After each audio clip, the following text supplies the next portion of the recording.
All right, welcome back. How you doing? Hope you're enjoying the class so far. I'm enjoying it. I know you're enjoying it. All right, so like I said before, the next question you should ask your partner is, are you willing to make adjustments when necessary? Hey, you see that question? It's very important.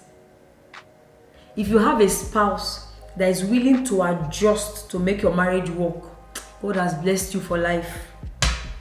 See, that question is extremely important. Now, you may have a spouse that has never thought of it before, but the moment you ask that question, it becomes like a guide for that person. So when any issue arises, because you've talked about these things in the past, it comes to his or her memory that, okay, we have already agreed that in this marriage we'll make adjustments. Now, for a relationship to grow and to thrive, there must be room for adjustment. Everybody must learn how to adjust, how to balance things. Learn to let go of some things. Learn to let go so that you can accommodate. Don't forget that you're married to someone, you're not living a single life. When you were single, it's just you. So you're doing your thing, just you.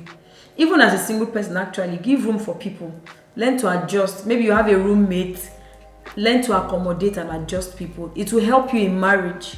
If you are that kind of a person that I have a roommate, but in my room, my things are my things, nobody comes close to it, nobody talks to me anyhow. Once I make a decision, I stand by it. And you'll be looking at yourself like, me, over principle, they keep, I know they agree for anybody. Beautiful. But what happens is that by the time you get married, you will go into marriage with that attitude.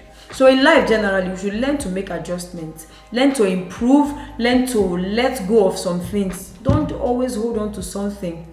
There's nobody that cannot adjust. Nobody. Except you don't want to. There's nobody that cannot adjust to any situation that comes up. There's nobody. So learn to make room for adjustment. Learn to accommodate. Learn to let go. Don't hold on to something. And it's very beautiful. You talk about it. Because the more you're talking about these things, the more you are building, even before you get into marriage, you are building, you are creating the kind of marriage you want to see. Okay, so I have here is one thing to recognize areas you need to improve on, and another thing to actually work on improving on those areas. So you discover that, okay, I'm always with my phone. You know that, yes, I need to improve on when it comes to communication with my spouse. I need to let go of my phone sometimes so that I can just talk with my spouse. It's another thing to be willing to do that thing. It's another thing to be willing to make that change. And that is where the beauty comes from. Recognizing the problem is not enough. Adjusting, taking necessary steps to make sure you correct that problem, that's where the beauty lies. And then here I also have one of the ways to recognize these areas is, one, by being truthful to yourself, and secondly, by listening to your partner. So if you're truthful to yourself, you will know areas where you need to improve on. If you're truthful to yourself. There are people that lie to themselves. I'm too good, I'm too perfect. But you know, deep down within you, you know that there are things you're doing that your partner is not okay with. So first of all, you have to be truthful to yourself if you want to recognize these areas that you need to improve on. And then you have to listen to your partner. It goes both ways. You have to listen to your partners. In the course of your conversation or discussion, your partner once in a while highlights these things. They say they say their concerns. And when they say these concerns, it's now left for you to, when you are reminiscing on the conversation you just had, it's now left for you to know whether to adjust or not.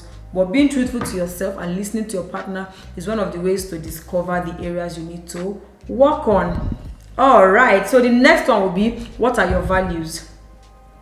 You need to know your values. You need to align. You need your values to align with your partner's values. What are your values? You can ask your partners and then look for ways that the both of you can align your values. And in aligning your values, like I said before, you have to make compromises, you have to make adjustments, you have to let go of some things. All right, so the next one will now be, can I trust you in my best and my worst moments? I'll see you in the next class.